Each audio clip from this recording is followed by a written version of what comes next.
Did you know Variety, the children's charity, is the entertainment charity started by a group of show business people who found an abandoned baby in a theatre way back in 1928. These kind-hearted performers raised so much money to help the lost child that they began helping other children, and Variety, the children's charity, was born. Read the full story and support the entertainers charity that supports kids in need today. Visit variety.org.au. You're listening to the School of Hard Knock Knocks podcast with me, Maury Morgan. Ladies and gentlemen, your next comedian. Shouldn't drink on an empty head, you know that, don't you? That is the shittiest heckle I have ever heard in my life. Everyone in this room is now dumber for having listened to it. What's a bucket list?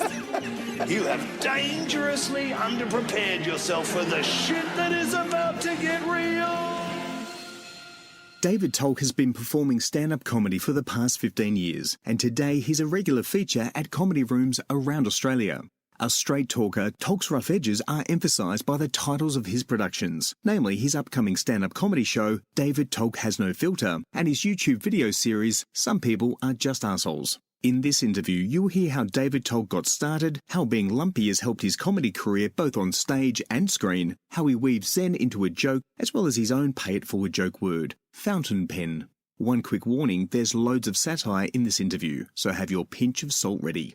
And if this interview has whetted your comedic appetite and you're thinking about trying your hand at stand-up comedy, then be quick and join our May 27 to 31 stand-up comedy course in Melbourne with guest comedian Richard Stubbs, or our June 4 to 8 course in Adelaide with Glenn Nicholas. Both courses are almost sold out, so go to www.schoolofhardknockknocks.com and secure your spot. And now, here's David Tulk.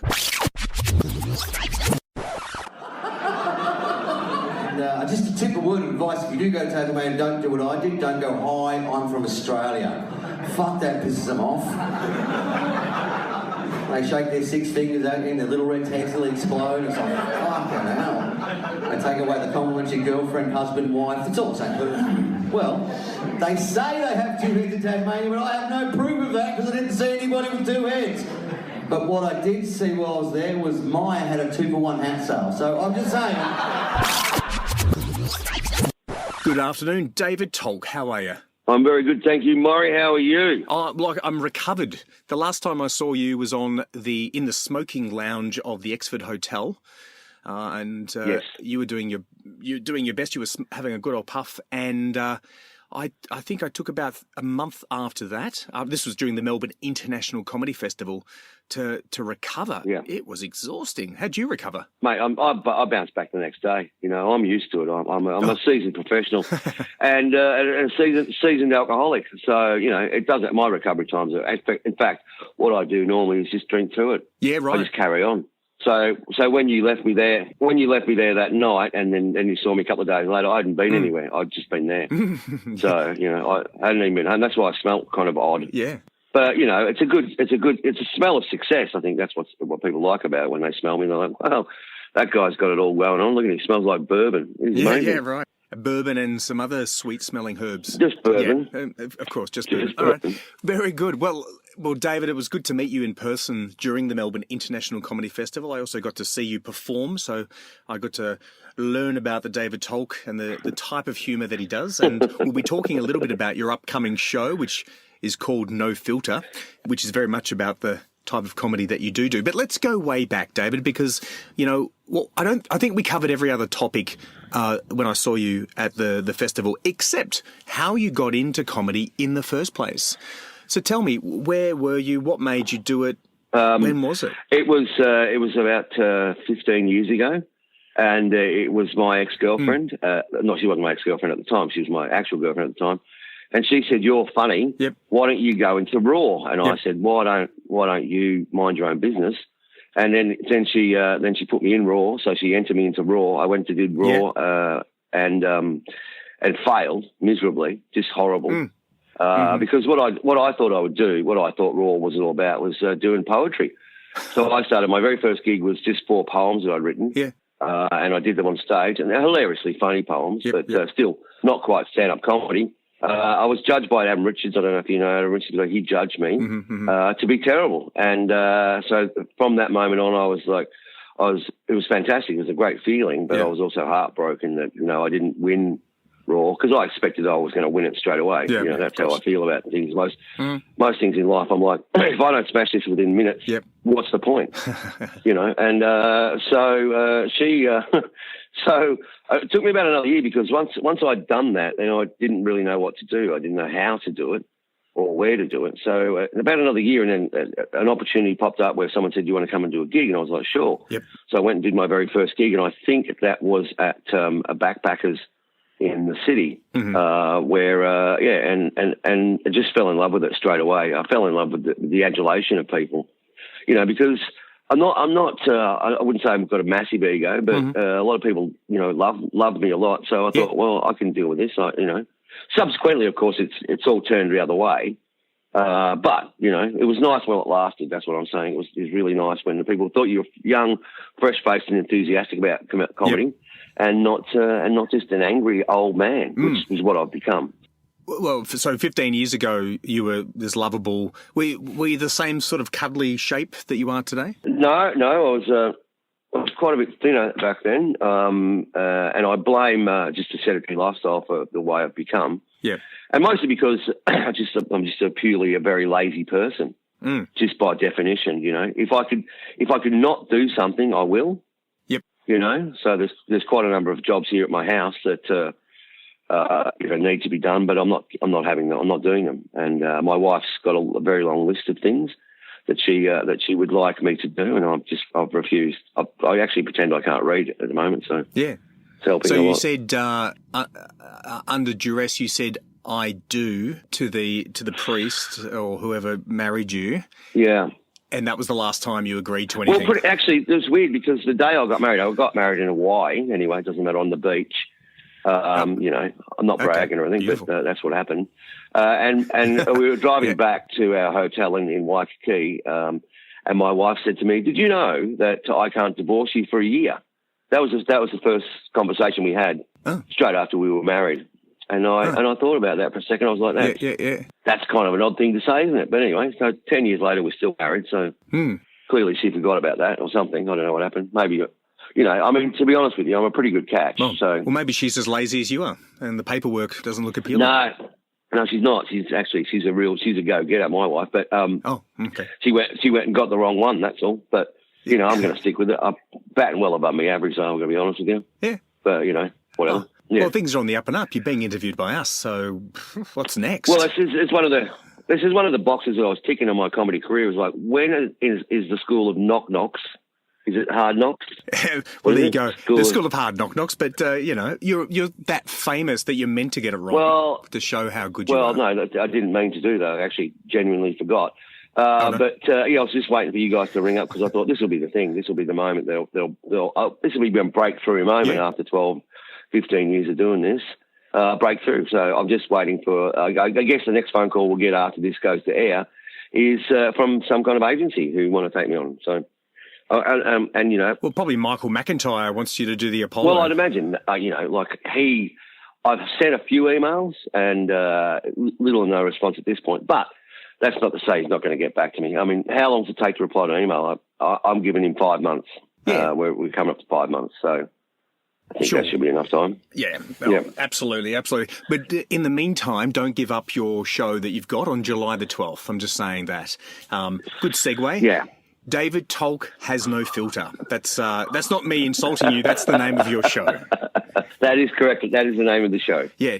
And it probably sounds as if I'm just going to get out there and have a bit of a rant about things, and that's not the case at all, really. I think there are quite a number of problems in the world, and one of them is our inability to say how we feel about things. Right. We're terrified of what people may think of us, and generally, you find if you're in a group of people and you're having a private conversation, people will say the most abhorrent things. Yep. And they always do. Well, that's my group of friends anyway. And so I thought, well, why not bring that to the stage? Now, I'm not going to be attacking any particular. It's more about greed and religion and these things that keep us, under control by big government and not big government, but government and big business and banks and all this kind of stuff.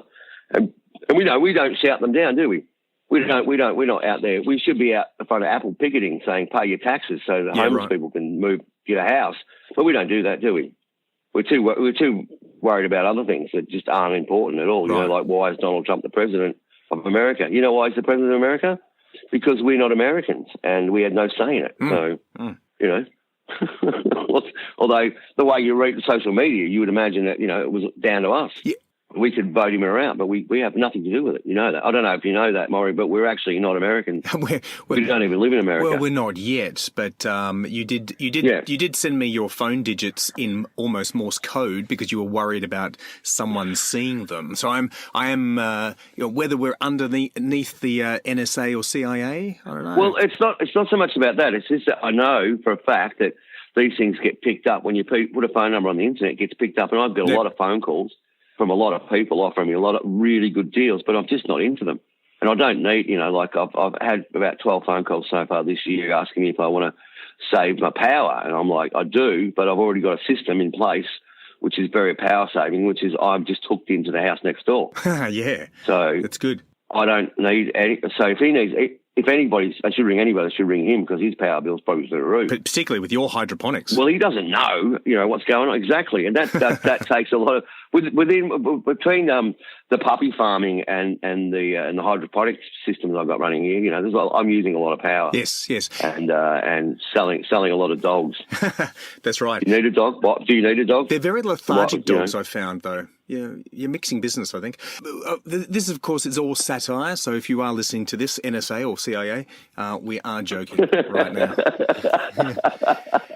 Are we? Oh, okay, sorry. I thought this was it. Sorry, yeah, carry on. Yeah, very good. So 15 years ago, your girlfriend at the time says, you're funny, you should do that. That actually, it's almost the regulation for anyone who does our stand-up comedy course. We actually don't want people who aren't told almost those exact words. If you're not told you're funny, then don't embark on a stand-up comedy career, because I think at least one other person, other than yourself, needs to think you're funny for you to get up on stage. That certainly helps, I think. I mean, I notice that a lot of people that do comedy at the moment, it would appear to me, and I'm no expert, of course, but it would appear to me that they're doing it in the interest of trying to become a celebrity. So, you know, and I think that's probably that's not a rich and good plan. It's not a good reason to do this. I think the reason to do this is because you feel as though you have something to say. You feel as though you can say it in a funny and insightful way and maybe just change the world. You know, no biggie, but just change the whole way the world thinks about things. Yeah. And I guess that's what we'll see or hear during your show. Now, is it just the one show, July the 12th, or do you have a couple of other shows in between? Yeah, I'm only doing one. It's going to be a great show. It's a really good show. We've got Danois Blues Quartet as well. Okay. And so what we'll be doing is, and I don't want to give too much away, but let's just say there's going to be some blues involved in the show as well. Okay, and we're not talking punching up other comedians. No. We never punch down, mate. We always punch up or not across. Having a blue. No, okay, yeah, I get what you mean. Yeah. But I do hate a lot of people, but I just don't talk about it all the time. No, it's going to be great. It's going to be a great show, and I look forward to you being there. Of course, I would offer you a free ticket, but I'm not going to do that, so you'll have to pay. That's fine. Yeah. I know. I'm raking it in. Mate. Yeah, it's I'm raking. $15. What do you charge? What do you charge for your students? For more than $15. That's right. That's right. But it's not about me. It's about you. Yeah, and what? Yeah, I understand that. It's about me trying to work out a way that I can get more money out of you. Oh, is that not what? Isn't that how economics works? We all get money out of each other, and the movement, and someone pays tax, and that's how economies grow. Yeah, but that's not what we're here for. We're here. and we're here for comedy. Now, aside from being the centre of attention, you also do a fair bit of MCing across Melbourne as well. I do, yeah. And now I've got a couple of questions about that. From what I've heard from different parts of the world, and we just talked about America, so let's use that. MCs in America tend to be just people that go, all right, and the next comedian is ABC. Yeah. Whereas in Australia, and possibly other parts of the world too, we expect the MC to be as funny as the other acts, as the other acts in the set. Yeah, I mean, a lot of people come up to you after you do an MC spot and say, "You're pretty funny. You should do comedy." You're like, "Oh, okay, fair enough, thank you." Yeah, but I think really, I mean, the way that I always emceed and the way I always thought about emceeing is that, you know, it's your job to get the audience in the right place for the other comics, and particularly in an open mic kind of scene. It's different when you're doing an MC gig as a pro gig. You're not really worried about anyone dying or anything. No. But in a sort of open mic environment, you know, if somebody doesn't go well, then you've got to pick the audience back up and get them back on track. Or as I did the other day when I was emceeing a room, and I drove it into the ground and made it really super hard for everybody else. So you know, there's one way or the other. You can do it. You can do it either way. Yeah. Excuse me. I chose the wrong path the other day. But then, you know, the thing was also that there was quite a few comics on that I thought were much better than me. Mm-hmm. So I thought I'll make it hard for them because that way I'll look better. Yeah. So, and that's I'm not petty. I'm not petty at all, mate. I'm just, you know, an arsehole. No, I'm practical, if anything. You know. Yeah. Not arsehole, just practical. I was going to use that as a segue because aside from emceeing and having your own shows, you've actually started a little bit of a marketing piece, a little bit of a video show, and it's actually called "Some People Are Just Arseholes." Yes. Now it's you in the front of the car driving. It's a red car. That's all I can tell. Yep. And you've got a passenger beside you. Is it? It's a lady. Gabe Hogan. Oh, yeah, there we go. And there's people in the back as well. There's a guitarist occasionally pops in, and well, every now and then there's it's a crazy. We started doing it. So Gabe Hogan, extraordinary comedian and wonderful friend of mine. We started doing it just because I said to her one day in passing, I said, "You look like that woman, Jane Goodall." Mm. Right, and she said, "Who is she?" And I said, "Well, she's the monkey lady." Well, ape. But... Yeah, well. Monkey, ape, whatever. She thought I meant she looked like an ape, and we thought, well, we should record that. So we did that, and the rest is history, as they say. Yep. And we've had some really good people do it with us. We've had Dave O'Neill do it, and we've got Husey coming up soon. We've got Richard Stubbs coming up soon. We've had some internationals. So we had Rich Wilson do it. And we try to sort of do them where we'll just do a little bit of us, and then we'll have a little special guest in just to boost the ratings up a bit. Fair enough. Because people get bored with it. Yeah, well, they do, you know. To be honest with you, we're pretty boring people, all in all. So if we can get someone else who can think up ideas, then we're happy for that. I mean, we'll do one with you if you want. We don't mind if you've got enough of an audience, you know. Well, I'm a nobody, but probably people don't even know what I look like because I don't appear in much of our marketing. So maybe I have to wear a mask or something. No, which is a real shame because, you know, you are a very attractive man, and I don't mean that in sort of any weird way, but you just are a very attractive man, and you dress so incredibly, beautifully, gaily. What's the word I'm looking for? Just you're really well dressed, you know. And you know, if I was that way inclined, I would be attracted to you, but I'm not. Well, there you go. I appreciate it. Anyway. Look, it's harder for a straight man to give praise than a gay man. So thank you. That means more. That means more to me. So how many episodes of Some People Are Just Arseholes have you done so far? We've done 25, I think. Ooh, that's great. And for those who just think I'm insulting Dave, what we are actually talking about is a video series on YouTube and Facebook, and the videos, they're only about 2 to 5 minutes long, aren't they? 2 to 5 minutes, yeah, something like that. And you've gaffer taped the camera to the front of your car. How have you done that? So what we've done is we use the iPhone. You know, we just talked about Apple being shit, but we use the iPhone because it does a great job of both video and picking up. So there's no extra mics or anything. Okay. But it does a super job. So we just film it on that on the front-facing camera, so we can see ourselves. Yep.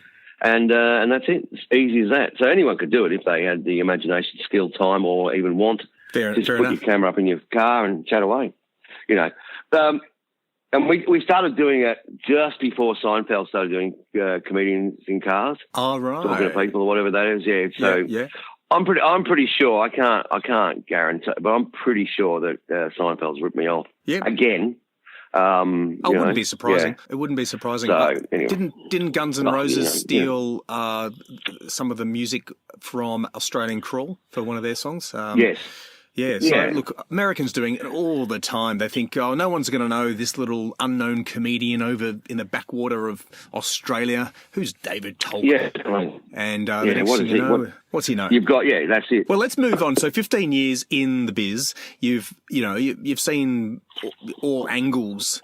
Some of them are, plumber's crack angles as well. So you know the good, the bad and the ugly. What are some advice that you'd give? Because the people that listen to this podcast, they're newcomers to comedy. They're early days. Maybe they're doing open mics, but maybe they haven't even embarked on that journey yet. But they're thinking, I reckon I could do it. So what advice would you give to newcomers? Be prepared to do a lot of crying, and be prepared for having sort of an amazing amount of self-reflection. Yep. When you get up there and you think, I'm going to make these people laugh, and they stare at you rather than laugh at you, you go, oh, mate, maybe that's not gone as well as I'd hoped. Yep. I would suggest to people that whenever you're doing comedy, try and punch up, not down, and also have some back your comedy up with facts. Like if you're going to say something and it's going to be provocative, then make sure that you're right. Yep. At least right. It doesn't mean the content, or it doesn't mean the joke's going to fall where it should, but provided that you haven't said anything that's it is an outright lie, then you're pretty safe. Particularly if you want to do that kind of. It depends what kind of comedy you want to do too, I suppose. But I would also say one thing would help if you whack on a fair bit of weight. That's quite good because fat people are funny. Yeah. So if they're skinny, I would get down to Macca's straight away and just get into it. A beard helps? Well, yeah, beards, facial hair. Obviously, that's a thing. Maybe women don't want to do that as much as men do. I don't know, but I think it will help anybody. So if you can have facial hair, just do it. Yeah. There's nothing like, let's think back to the days of Barnum and Bailey, the bearded lady. She got a lot of attention, so why not? She did. So I would say, and be prepared to die a lot. That's going to be part of your journey, is to not have great gigs. I mean, some people are just natural born comedians. I'm not saying that is me, but I'm not saying it's not either. But other people have to work at it, And when did you know that you had it? So you started 15 years ago, but I'm assuming while you got the itch early on, how did you know you had the ability? Well, because people always laughed at me. Every time I would have a conversation with people, I would find myself driving it towards the humorous side. It didn't matter what the conversation was about. Yeah, but what about on stage?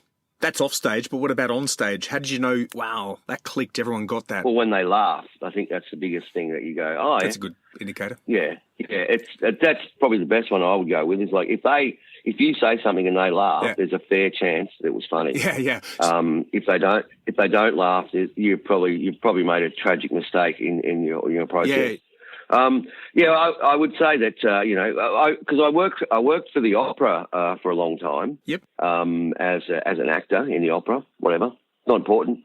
I played the Sydney Opera House probably 500 times, and I would go out on stage and do my little bits and pieces for the opera because I'm not a singer, but and I would often get a laugh that wasn't supposed to be there. So then I realised it was pretty easy to manipulate an audience to get them to do what you wanted to do. Hang on. You're playing to an audience, but you're not singing. What were you doing? No. Screwing in light bulbs. Actually, that was one of the things that I did in one of the shows. I did screw in a light bulb, believe it or not. No, I was because I was a stealther man back in those days. It was only 15 years ago, 16 years ago that I was doing that. I was a much stealthy human. Okay. And so I was actually acting and dancing, believe it or not. I was a paid dancer. Anyway, it was a long story from there to here. But then I realised, of course, that, I was actually quite beautiful back then. And I realised that being beautiful doesn't help your comedy career. Being fat does. So that's where I made that link. You see what I did there? I was like, okay, just get fat because John Candy. Let's think of that. He's funny, isn't he? People like him, yeah. And other fat comedians as well. They like him, True. So I thought, well, that's the way for me. Although Steve Martin might disagree. Yeah, I know, but he's got other talents. He can play the banjo. I can't do that. Oh, okay. But you would think, because what I didn't want people to see me and think, he's just gorgeous, and they can't get past that. I'm sure that happens to you all the time. Yeah. You can see they're listening to you, but they're not paying attention. They're looking at you going, just a beautiful human. Just that's like a work of art. And I thought, I can't have that because that's going to make it so much harder. So if I can let myself go, I'll be fine. And so I did. And to be honest with you, it really looks like it's paying off, you know. Apart from the health issues, but aside from that, it's fine. No, yeah, right. Yeah. The drinking, the smoking, the weight, the cholesterol, all of those. But sacrifices one has to make to be a true artist. Yeah, well, you need to do that in order to, you know, have a lot of love. Yeah. Yeah. Yeah, I'm sorry. There you go. People are wondering, but how funny is he? And at the beginning of this interview, I played a small snippet of your comedy. Yes. But here's a bit of a challenge now. We've started it's very early in its tradition. And what we do is we get the previous interviewee to give us a word in which you have to embed that word in a joke in some form. It doesn't have to be the focus of the joke, but it does have to be... You know what, though? That sounds so very zen to me. That does. It's just like so very zen. It's amazing. Almost like I told you the word ahead of time. And that's the word, folks. Zen is the word. Z-E-N in the zen. Yeah. With only a little bit. I didn't give you much time to think about it. Have you got any joke? No. You got nothing? No, to be honest with you, you sent it to me like 2 minutes before we were about to do this, and so I thought, if anything, that's quite zen of what you've done there. He's like, let's test this guy, see how good he is. I'm not that good, Maury, to be honest. Oh, right. All I could think about was, all I thought was, you know, if that was the word for me, then it's appropriate. And only simply appropriate because it's a Buddhist word. And, you know, if any of the deities are the best ones, it's a fat one. And again, coming back to that, you know, so I thought, well, you know, if anything, I am the Zen of comedy because I am fat. You are. Like Buddha. I want to rub your tummy. Yes, and you tried to the other night, and that was weird. So please don't do that again. I drank too much. I apologise. Yeah. It was not my finest moments. Well, not a bad attempt. You certainly made it humorous and kept the humour in the story. Well, you get to pay it forward to the next sucker. I mean, the next interviewee. We don't know who that's going to be. I'm not going to tell you who that is so that you don't, you know. So it's not loaded. Yeah, it's not loaded. So what word are you going to give to the next comedian that I interview? I think the word I would like to give to them, because it's a personal one, is fountain pen. See if they can drag that into something. Fountain pen. A good traditional... That's 2 words, I guess, isn't it, really? But that's good enough. Yeah, it's a type of pen, fountain pen. Yeah. Easy. Fountain pen, yeah. Well, not easy. It's quite difficult. Only because that's one of the things that you students should know is that if you're writing comedy, okay, I like to write comedy on... I'm very analog, you know. I don't like to do it on the computer. No. Mostly because I can't actually type. But the second part of that first part is that if you write it down in an analog fashion, you tend to remember it better. Okay. Because you've actually put it in your hand. And also, if you're going to write, why not write? Why not actually just write? Because it's quite a beautiful thing to do. That's why I use a lot of fountain pens. I've already done the joke now. No, I haven't. Well, it's not funny yet. But... So I use fountain pens all the time. No, I didn't say it was going to be funny, do I? Nothing has been so far. Well, that's the context for the next person, and it makes perfect sense. We'll see how creative they can be. Again, it doesn't have to be the focus of the joke, but the word has to appear in the joke in some form. And just for reference, David, this is very early in the tradition. I think we're up to number 4 of the comedians who've done this. So you've done well. You've done well. Now, my last question is, what's before you, aside from obviously David Tulk Has No Filter at the Exford Hotel, which is in Melbourne, which is on Russell and Little Burke. Is it Little Collins? Little Burke, my mistake. Chinatown, right up there. What else have you got on? Got lots of stuff happening. I'm going to be on television quite soon. Ooh. Okay. Yeah, not a big brag, but I'm bragging all the same. I did a little show with just a really good mate of mine called Dave O'Neill. I don't know if you've heard of him. Anyway, but he's a good mate. And he put together this little show called Dave. And so what's happened is he needed, again, and this is where it paid off, he needed somebody who was overweight to be in one of the scenes. Yep. And, you know, guess what? I got that role. Yep. Because he's quite fat too. And so... makes him look thinner. So anyway, I'm in that role. I'm in that scene where I'm being... anyway, you should watch it. It's on Channel 10 in July, I think. Oh, beautiful. That's amazing. If people want to... So it's like I think what they're doing is like a preview week or what do they call those things where they pick the one afterwards. Okay. No idea what that sentence means. Well, you know when they have they show one episode of different things, and they go to people, which one do you want to watch more of? And then they go, the Dave O'Neill one, and then they produce the rest of it. So that's what's happening. Oh, like a sizzle reel, perhaps. Do they call it a sizzle reel? Yeah. That's the I word? don't know what they call it, mate. Well, that's what we're going to call it. Not on TV, I don't know. Yeah. Anyway, so I'll be doing that, and then once I've done that, obviously I feel as though between this interview and that, I won't have to do anything else. I think that'll be sit pretty back much it. and get the royalties. Yeah. Well, I do a lot of touring. I do a lot of touring too, which is a lot of fun. I suggest that everyone does that in their comedy career, because what that does for you, if you can, is you can see whether or not your jokes work outside of Melbourne or outside of Australia or wherever. So and that's a good idea, and that's what I think.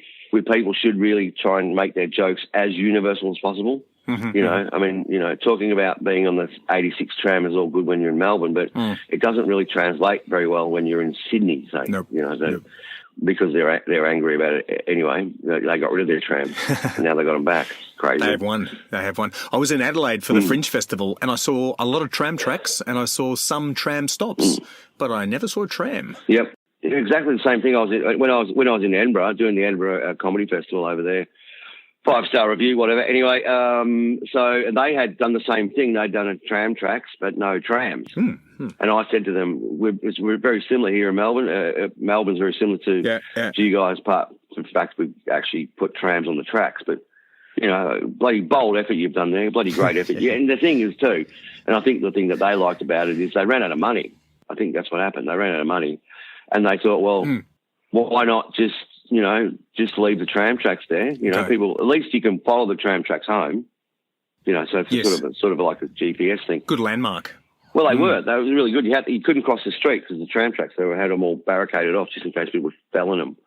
But I think it was very Scottish of them. I think they just sort of I think they might have started doing the work on it and just went off for lunch, got pissed and never came back. Yep. So... Yeah, I think that's how it went down, yeah. Oh, okay, well, I apologise to all our Scottish listeners now. That was David Tulk. The Scottish... very good. Yeah, by the way, you can buy T-shirts on my website as well. Oh, you can? You're pretty active. I love your... David Hulk, or Tulk, the Hulk. It looks like the Incredible Hulk, but it's you. Yeah, that's the a good Hulk one, yeah. You played up your name very well. Yeah. Well, a lot of people have said to me I should have done a show called The Incredible Tulk, and I said, well, I would. But the problem with that, of course, is that you've got to be incredible. So it would be bad marketing, right? If I was just amazing and not incredible, So I have to call it the Amazing Tulk, and I just thought it's too hard. No, because I don't want to lie to people, So my previous show, this was called Adequate Tulk, which is didn't sell as many tickets as I'd hoped. But not incredible, just credible. Yeah, reasonable. Well, thank you very much, David. It's been a pleasure to talk to you in the daytime, for starters, and have somewhat of sober, which is nice. Well, you are, and somewhat of a normal conversation there as well. I think we're very good. Well, Dave, thanks very much for your time today, and good luck with that show. That David Tulk Has No Filter on July the 12th at the Exford. Only $15. Even I can afford that. That's all it is. Yeah. Yeah. Yes. And you could buy. I'll tell you what you could do. You could buy gifts for people of tickets. You could think about that anyway. You could. And of course, you're going to be on TV in July as well. So those tickets are possibly going to be the actual stub is going to be worth something. Will be. I'd imagine so. Yeah. I'll be holding on to that. Put it on eBay later on. And if you want, if they want to, I can sign it for them too. I mean, I ask that every gig I go to. Not many people get me to sign anything, but at least I always ask. No. What about your wife with the prenup? She signed. She refused to sign that, only because she's got more stuff than I have. So that's the other thing too about being a comic. I think people would want to know is that be prepared for poverty. That's a really important part of the comic life is poverty, because you're either you're Dave Hughes or you're us. So a good mate of mine anyway, Dave Hughes, he rang me accidentally today. Accidentally. Yeah. He rang me. He said, I've called you by accident, Tolkien. I was like, thanks. Then just hung up.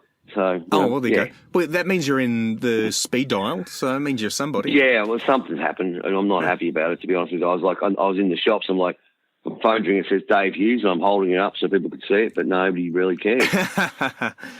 He didn't care. Did you keep the conversation going for about a minute afterwards, just to give I the just impression? said, I was looking for socks with my wife, and I said, "Oh, so that's Dave Hughes on the phone. Do I want to talk to him?" And she said, "Well, probably. He's ringing you." I was like, "Oh, okay, cool." So I just answered the phone call for Dave Hughes, was it? Yeah. You know, 'cause I'm not a name dropper or anything like that, but I felt as though it was important for people to know that I wasn't just any sock buyer. You know, I was just sort of a special sock buyer. It didn't have buying socks anyway because they didn't have the ones I wanted. You know how hard it is, Maury, to find, and you'll understand this. It's very hard to find quality coloured socks. Okay. Have you found that? I don't, but let's a call out to anyone who's listening. If you have a sock business or a pair of spare pink socks, David Tulk would like them. I'm sure you can find him or give it to him in person on that date again, July the 12th. But thanks, mate. Have a good one. Thank you so much. Bye, mate.